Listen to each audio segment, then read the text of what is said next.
Hey guys, आपने हमारा solar system जो है जिसमें सन एक स्टार है और उसके 9 प्लैनेट्स हैं या फिर 8 प्लैनेट्स हैं। उसके बारे में तो आपने सुना है।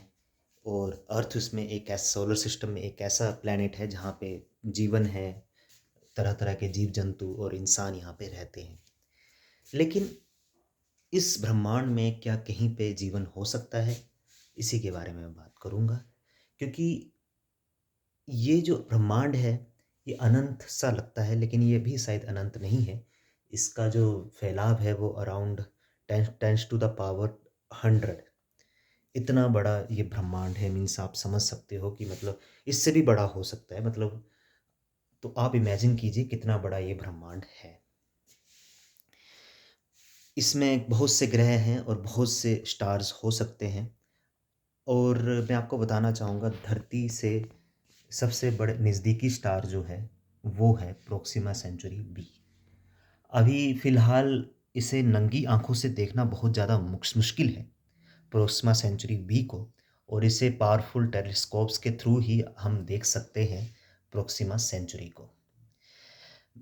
एक अजीब बात ये है कि इस की जो दूरी है अर्थ से वो अराउंड 40 ट्रिलियन जो किलोमीटर दूर ये स्टार है।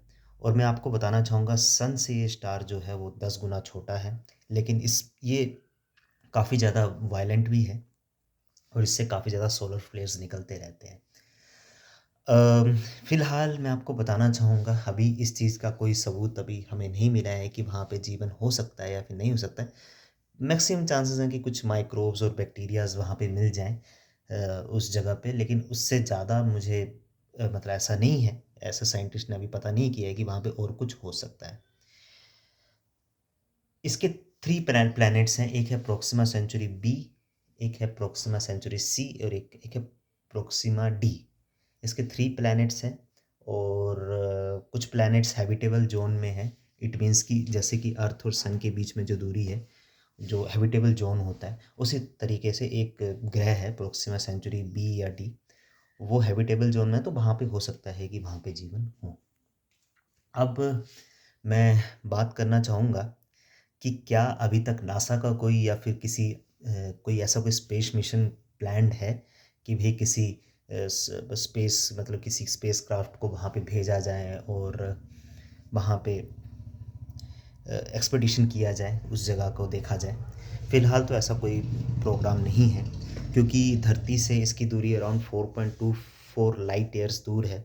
इट मीन्स कि अगर लाइट की स्पीड से अगर कोई स्पेसक्राफ्ट ट्रैवल करेगा, तभी हम 4 साल 4.24 ईयर्स में हम वहाँ पे पहुँच पाएँगे। और इतना तेज़ चलने वाला अभी तक कोई स्पेसक्राफ्ट नहीं है।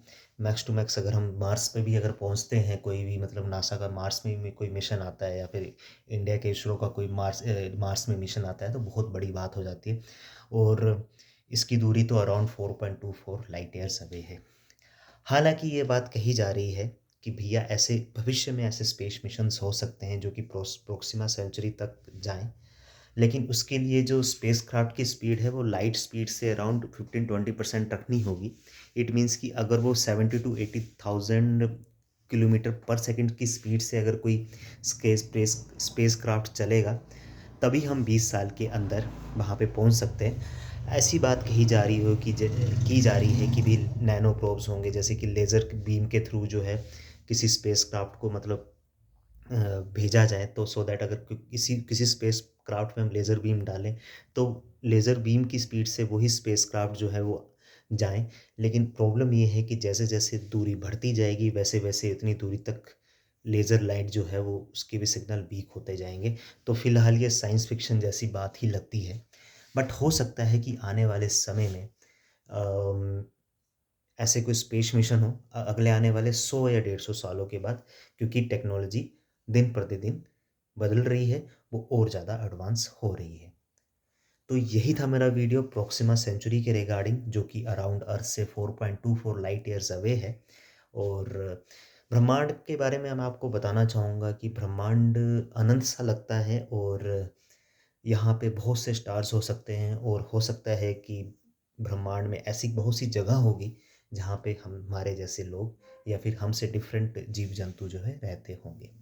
तो यही था मेरा वीडियो कैसा लगा तो ज़रूर आप वीडियो को लाइक कीजिए और मेरे चैनल को ज़रूर आप सब्सक्राइब कीजिए। Thank you.